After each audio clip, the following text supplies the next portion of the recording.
నమస్కారం సార్. కూర్చో. Theatre documents అన్ని కరెక్ట్ గా ఉన్నాయా? కరెక్ట్ గానే ఉన్నాయి సార్.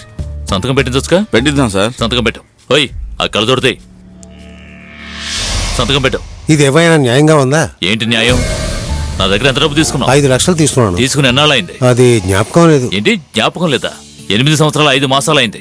5 లక్షలకి నెలకి 50,000 చొప్పున వడ్డీ వేసుకున్నా. 8 సంవత్సరాలు 5 మాసాలకి ఎంత అవుతుందయ్యా? 80 లక్షల పైన అయిందయ్యా. ఎంతవరకు వడ్డీ ఇవ్వలేదు, అసలు ఇవ్వలేదు. న్యాయంగా అయితే నీ ఇంటిని కూడా కలిపి రాయించుకోవాలి. అర్థమైందా?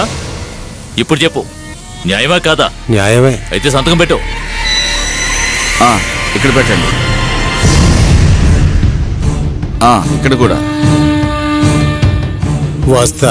ఓయ్ మట్టపుర్రా, ఇట్రా. నేనెవరిని ఒడి చేతులతో పంపించను. ఇదిగో ఖర్చులు గుంచు. అప్పనంగా థియేటర్ కాజేసి ముష్టి వేస్తున్నాడు. ముష్టి.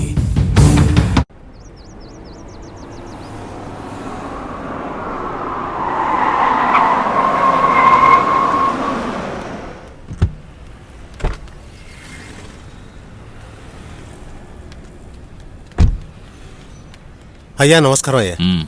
దయచేయండి. థియేటర్ చేయమారని తెలుసుగా? తెలుసండి అయ్యా, చెప్పారు. రండి లోపల రండి. రండి అయ్యా రండి. ఏమయ్యా నువ్వేనా దీనికి మేనేజర్? అవునండి.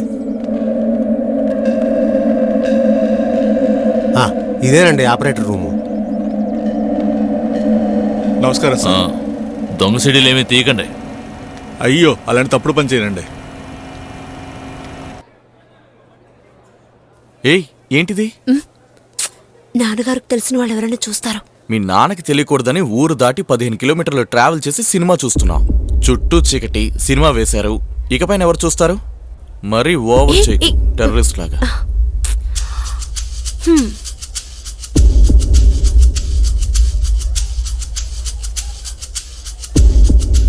ఏమయ్యా మేనేజర్? అయ్యా ముందులాగే థియేటర్ను బాగా చూసుకుంటావా? చూసుకుంటానయ్యా. చేతివాటం ఏమి చూపించవు? అలాంటిది లేదండి. నా గురించి తెలుసుగా? తెలుసండి. కొత్త సినిమాలు వేస్తే కలెక్షన్ బాగా వస్తుందా? బాగా వస్తుందండి. చూసుకో. రే బండోడా, థియేటర్ కొంత సారే. నమస్తే అన్నా. జాగ్రత్త మరి. అలాగేనా? అమ్మాయి గారు బండి అయ్యా. అవును చూసాను. గట్టిగా మాట్లాడు. ఏమయ్యా సినిమా చూద్దామా? చూద్దరుగానండి.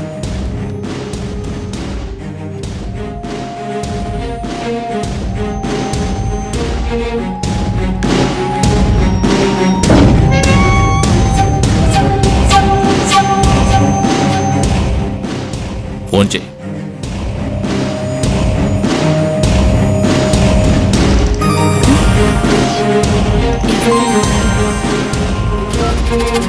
హలో రాజశేఖరా?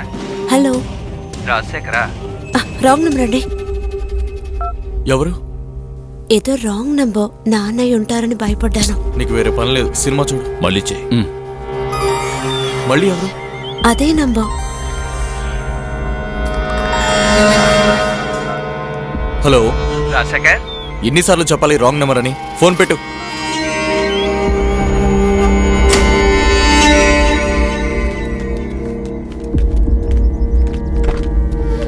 ఇట్రా.